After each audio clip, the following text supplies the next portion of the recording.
अनंतनाग में सेना ने लिया शहीद का बदला, घेर कर मारा। लगातार गोलियों की आवाज आ रही अनंतनाग के कोकरनाग क्षेत्र से।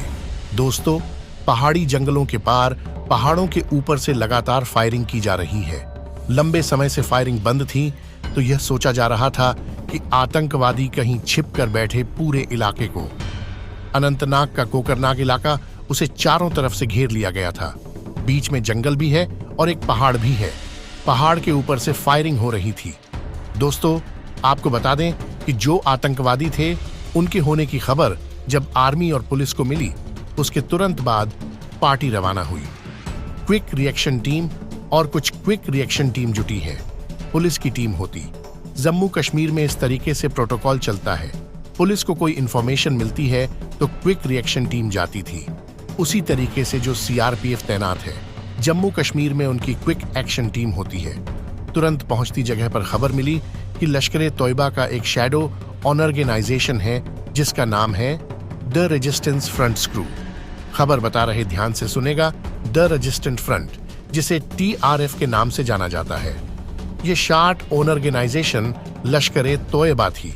उसका जो कमांडर था वह पाकिस्तानी आतंकवादियों को रखकर, जो यहाँ का कमांडर था वह पहले ओवरग्राउंड वर्कर थे। इनका एक बहुत बड़ा नेक्सस भाई कश्मीर के अंदर, जो पुराने ऑर्गेनाइजेशंस लश्कर तोयबा, अंसार उल गजनबी, यह सारी ऑर्गेनाइजेशन अपना नाम बदल रही है और कुछ ऐसे लोगों को रख रही है जो कि सिर्फ ओवरग्राउंड वर्कर हैं, जिनका काम सिर्फ गैर है क्योंकि लोग कर रहे हैं और उनसे सिर्फ लॉजिस्टिक काम करवाते हैं। इनकी रसद पहुंचा दो, हमें इंफॉर्मेशन दे दो, हमें यह बता दो कि कहाँ मूवमेंट हो रही है आर्मी की, हमें यह सामान दे दो, हम अगर वहां से आए पीओ की ओर से कि इनकी एलओसी क्रॉस करके जब कश्मीर के अंदर एंटर करें तो हमारे रहने का जुगाड़ बता दो। यह सारे कामों के लिए ओवरग्राउंड वर्कर रख रहे थे। बाद में इन ओवरग्राउंड वर्करों को, जिनको इन्होंने लालच देकर चीन और भारत के खिलाफ भड़का करके 370 की धारा खत्म होने की दुहाई देकर की, इनको भड़का कर रखा था। इन्हें इन्होंने मिलिटेंट बनाना शुरू कर दिया और ऐसा ही एक आतंकवादी है उजैर खान। 28 वर्ष का यह व्यक्ति उजैर खान युवक जो है, यह ओवरग्राउंड वर्कर है, कश्मीरी है और यह उनके साथ चला गया था।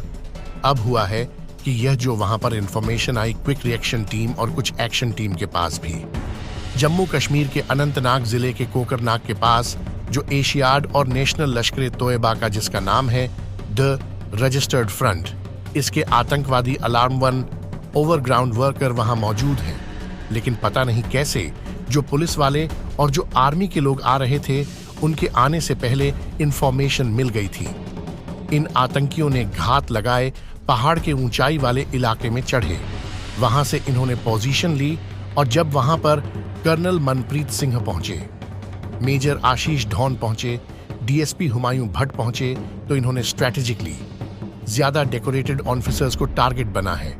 यह खबर आपने सुनी होगी कि सिर्फ 2 ऑफिसर जो सेना के थे, 3 राष्ट्रीय राइफल्स के थे, उन्हें मार गिराया, जिसमें से एक कमांडिंग ऑफिसर थे मनप्रीत सिंह और एक जो थे जिनका नाम था आशीष ढौन, जो मेजर थे, उन पर हमला किया और जो डीएसपी थे हुमायूं भट्ट, उन पर हमला किया और किसी पर हमला नहीं किया हो तो उन्होंने टारगेट किया है उन लोगों को जो कि हायर पोस्ट के थे।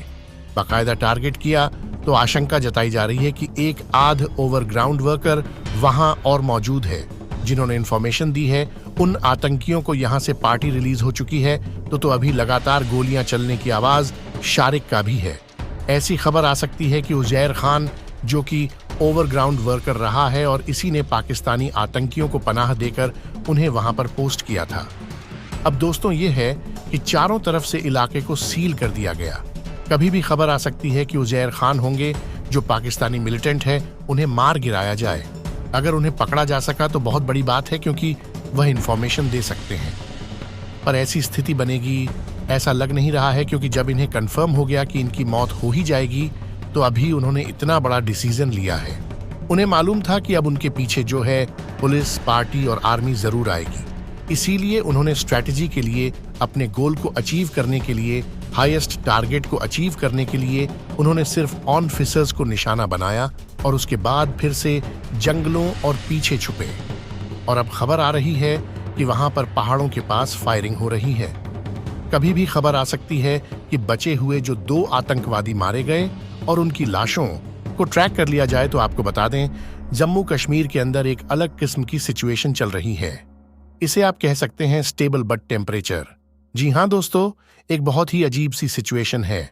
वहां पर आतंकवादी गतिविधियां बेहद कम हो गई हैं, लेकिन अभी भी वहां छुटपुट ऐसी घटनाएं आ रही हैं, ऐसी एक्सीडेंट्स हो रहे हैं, ऐसे अटैक हैं जिनके बारे में सुनकर आपका दिल दहल जाएगा। उन्हीं में से घटना आज की है जो हुई। अब आपको बता दें, रेजिस्टेंस फ्रंट है क्या चीज, रेजिस्टेंट फ्रंट। इसी की वजह है कि एक और ऑर्गेनाइजेशन है the People's Anti Fascist Force, PF कहा जाता है। इसके अलावा the Joint, Kashmir Front, JKLF, Kashmir Ghaznavi Force, KGF, Tahreek Millat Islamia, Ghaznavi Hind, ये सारी जो ऑर्गेनाइजेशन हैं, इन्होंने एक नया रूप लेना शुरू कर ज्ञान प्रकाश का रेजिस्टेंट फ्रंट जो है कि लगातार इसने जो फन तरह अपना शुरू किया है, कब से शुरू किया जो एक्सपर्ट्स बताते हैं। और इस मामले के जानकार बताते हैं कि द रेजिस्टेंस फ्रंट की शुरुआत तब हुई जब 370 की धारा खत्म हुई। उसके बाद एक ऑनलाइन कम्युनिटी बनी और बाद में ऑनलाइन कम्युनिटी में जब पूरी तरीके से कंसोलिडेशन आ गया तो ग्राउंड के ऊपर इनकी टीम एक साथ सक्रिय हुई। बताया जा रहा है कि लश्कर-ए-तौयबा, हिजबुल मुजाहिदीन जैसे संगठन अपने पाकिस्तानी हैंडलर्स को बचाने के लिए ओवरग्राउंड वर्कर्स हायर कर रहे हैं। जम्मू कश्मीर के इलाके में वह लड़के जिनके पास पैसा नहीं है या जो सिस्टम से त्रस्त हैं या उनके दिमाग में शहर भर के उन्हें अपने तरफ कर लिया जाता है, बाद में उन्हीं ओवरग्राउंड वर्कर से मिलिटेंसी का काम भी करवा लिया जाता है। आपको बता दें, यह किस्म के हाइब्रिड मिलिटेंसी को प्रमोट कर रहे एक प्रॉक्सी वॉर है जो पाकिस्तान अपने घर में बैठकर भारत के अंदर लड़ रहा है। पाकिस्तान प्रॉक्सी वॉर लड़ता है पीओके में मौजूद आतंकवादी कैंप, जिनमें वह लड़के बुलाए जाते हैं जो टेररिस्ट बनने के इच्छुक होते हैं, और उन्हें जो है पूरी ट्रेनिंग जो बैट फोर्स पाकिस्तान की बॉर्डर एक्शन टीम से कहते हैं, और वह जो है इन्हें सिखाते हैं पूरी तरीके से वह सारे दांव पेच जो कि पाकिस्तानी आर्मी जानती है। उसके बाद उनके अंदर बहुत कुछ रिलीजियस एक्सट्रीम भर करके, जहर भर करके उन्हें डिप्लॉय कर दिया जाता है कि वह बॉर्डर क्रॉस करें, बॉर्डर क्रॉस करके वह एलओसी क्रॉस करके भारत के अंदर एंटर करें और भारत के कब्जे वाले कश्मीर के अंदर वह एंटर करके यहाँ पर तबाही मचाई। ये पहले का प्रोटोकॉल हुआ करता था। अब यह जाकर उन हैंडलर्स को यह बहुत मुश्किल से बेहद कम मात्रा में ये बॉर्डर क्रॉस करवाते हैं।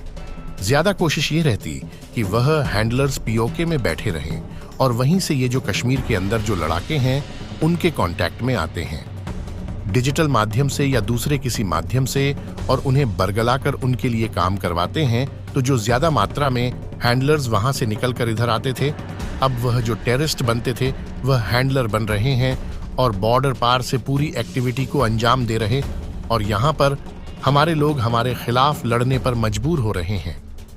ये बहुत गलत चीज है। तुरंत अभी भी आर्मी को एक्शन लेना चाहिए। भारत सरकार के पास बहुत चांस है।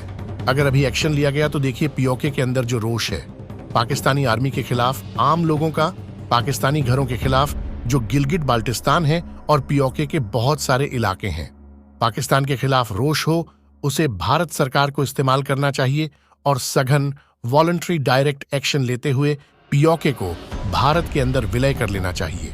अगर यह नहीं हो पाया तो लगातार जारी रहेगा, तो लगातार पीओके जो है वह लॉन्च पैड का काम करेगा भारत के अंदर आतंकवाद को बढ़ाने की। और आपको बता दें, एक नया प्रारूप रेडी किया है इन पुरानी टेररिस्ट ऑर्गेनाइजेशंस में। नया पारोकी है क्योंकि नाम के अंदर कोई अरेबिक शब्द का इस्तेमाल नहीं कर रहे। नाम सुनिए, द रेजिस्टेंस फ्रंट। इसमें कोई नाम जो है वह अरेबिक नाम नहीं है, यह एक अलग किस्म का। ये कहना चाह रहे हैं कि जो उठान हुआ है इस ऑर्गेनाइजेशन का, ये इंटरनेशनल कम्युनिटी को बताना चाहते हैं कि पाकिस्तानी स्पॉन्सर्ड गुट नहीं है, ये कश्मीर के अंदर कश्मीरियों की आवाज है।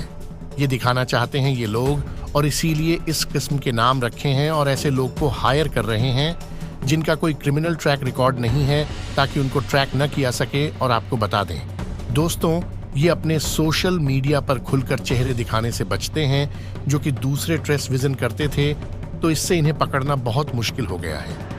अब देखना है कि कब वह खबर आती है तो जाहिर खान और बाकी लोग जिन्होंने हमला किया था हमारे देश के जवानों के ऊपर में, मेजर के ऊपर में, कर्नल के ऊपर, डीएसपी के ऊपर में, उनके हक की खबर हम तक पहुंचती है। जितना हो सके इस खबर को शेयर कीजिए दोस्तों, फेसबुक पर, व्हाट्सएप पर, यूट्यूब पर। जल्द मिलते हैं आपसे अगले वीडियो में। तब तक आप सबका इस वीडियो के अंत तक बने रहने के लिए बहुत बहुत धन्यवाद।